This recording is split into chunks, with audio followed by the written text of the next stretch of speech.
Hi, this lecture will focus on intervals in harmony. Harmony is simply the opposite of melody. Melody is when one note is sounded at a time. Harmony is when two or more notes are sounded at the same time. Just like the melody, measuring musical distances is also important to create harmony.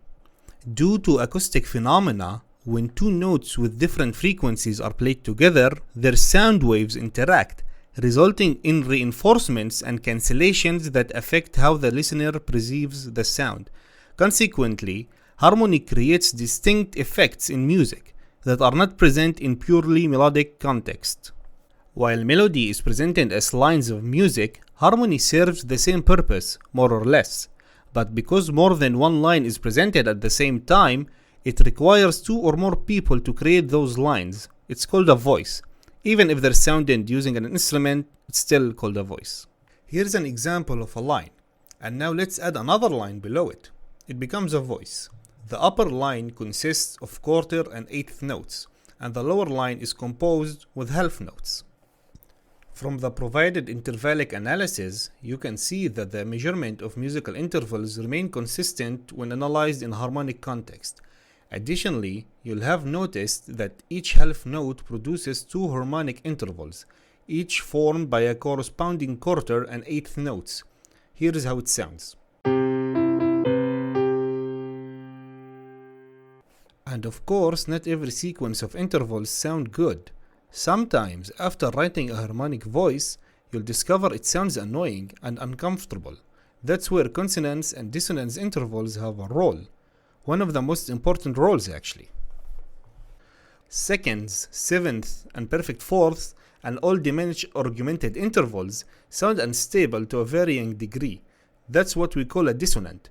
Intervals that don't sound pleasant or comfortable to the human ear.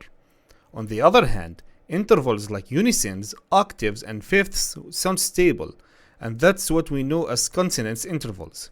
We may also observe that certain harmonic intervals have a tendency to resolve to others.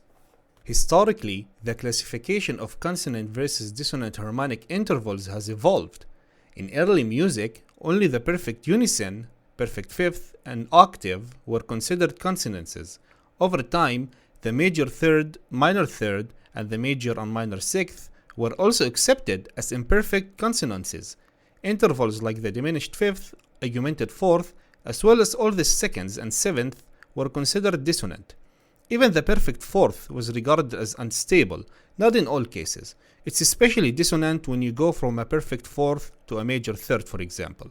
I'll talk about that some more time later. But because it's not as stable as the consonant intervals, it's called a dissonance. So here is the list.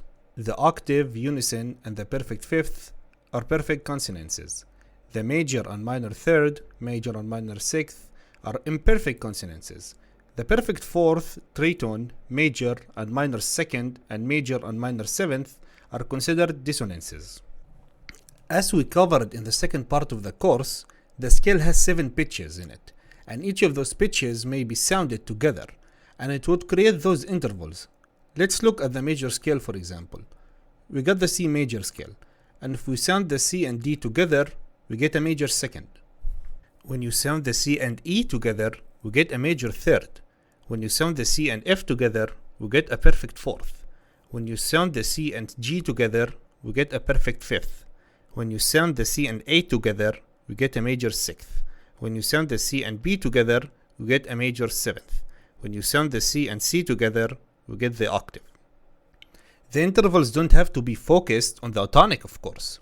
When you sound the D and E together, we get a major second. When you sound the D and F together, we get a minor third. When you sound the D and G together, we get a perfect fourth. When you sound the D and A together, we get a perfect fifth. When you sound the D and B together, we get a major sixth. When you sound the D and C together, we get a minor seventh.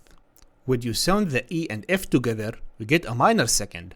When you sound the E and G together, we get a minor third. When you sound the E and A together, we get a perfect fourth. When you sound the E and B together, we get a perfect fifth.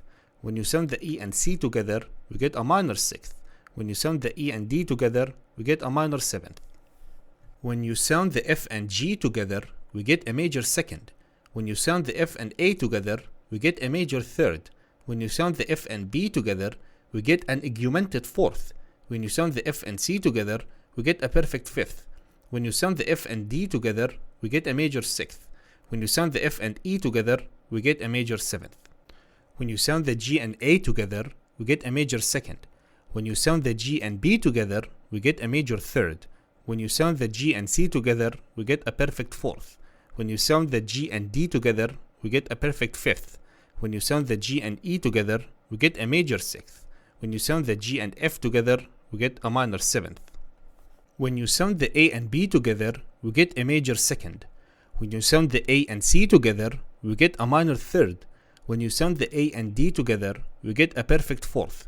When you sound the A and E together, we get a perfect fifth. When you sound the A and F together, we get a minor sixth. When you sound the A and G together, we get a minor seventh. When you sound the B and C together, we get a minor second. When you sound the B and D together, we get a minor third. When you sound the B and E together, we get a perfect fourth. When you sound the B and F together, we get a diminished fifth. When you sound the B and G together, we get a minor sixth. When you sound the B and A together, we get a minor seventh. Those are the intervals for all the major scales, starting different pitches of course, but the sequence doesn't change. Remembering those is important when writing music. That's how you know how to build blocks of music together, making it sound however you like. The minor scale has a different sequence of course. I'll have an exercise where you have to find those on your own. You basically count the semitones to know what interval the two pitches has. It's all covered in the second part of the course. Let's look at inverted intervals. To determine the distance from the tonic to the subdominant, you can apply the principles of inversion. Any harmonic interval can be inverted by either transposing the lower note up an octave or the upper note down an octave. For instance, if we start with the interval formed by the pitch C and the F directly above it, and then rise the lower note C an octave, or alternatively lower the upper note F an octave, we obtain the inversion of our original interval. The new interval still consists of F and C, but with the C now above F, resulting in a perfect fifth. This process can be repeated with any pair of pitches that form a perfect fourth, and the result will always be a perfect fifth. Therefore, we say that the inversion of a perfect fourth is a perfect fifth, and the distance from the tonic down to the subdominant is a perfect fifth. If we take an interval like the minor third from the D to F and invert it, we get the invertal from F up to D, which is a major sixth. Similarly, if we start with the major third from F to A and invert it, we get the interval from A to F, which forms a minor sixth. An initial interval of D up to E, a major second will, when inverted, yield a minor seventh, and the interval from B up to C, which is a minor second, will form a major seventh when inverted. Starting with the augmented fourth formed between F and B, we obtain, when inverted, a diminished fifth from B to F, and when the perfect eighth of G to G is inverted, a unison is the result. From the examples I just mentioned, we observe the following pattern. When inverted, an octave becomes a unison, a seventh becomes a second, a sixth becomes a third, and a fifth becomes a fourth. A fourth inverts to a fifth, a third inverts to a sixth, a second inverts to a seventh, and a unison inverts to an octave. Perfect intervals invert to perfect intervals, major intervals invert to minor intervals invert to major intervals, diminished intervals invert to augmented intervals invert to diminished intervals. When an interval is played harmonically, one of the two pitches may be preserved as the root, which serves as the basis of the sonority.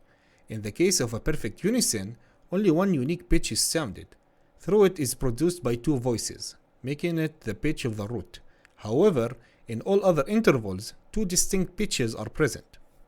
In a perfect octave, the lower pitch functions as the root, while the upper pitch reinforces the second partial of the lower sound. In a perfect fifth, many listeners perceive the upper pitch as part of the harmonic series of the lower pitch, thereby establishing the lower pitch as the root. The harmonic series will be discussed in the fifth part of the course. Determining the root of intervals like seconds, thirds, sixth, and seventh can be ambiguous. Many sources seem to agree that for a major third, the lower pitch is the root, while for a minor third, the upper pitch serves as the root. Similarly, it's suggested that the root of a major sixth is the upper pitch, whereas for a minor sixth, the root is the lower pitch. Due to the inherent instability of intervals such as seconds, seventh, augmented fourth, and diminished fifth, there is little consensus on which pitch should be considered the root in these cases. When analyzing music with 3 or more voices, it can be helpful to identify the intervals between the different voices.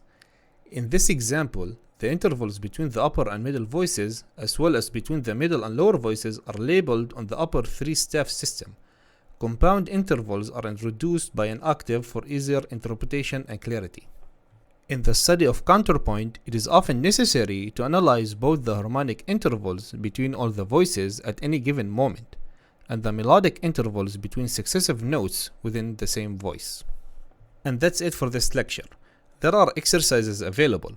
We're getting to very important stuff. The exercises are the best way to understand how this system works. Next lecture will discuss chords and triads. See you then.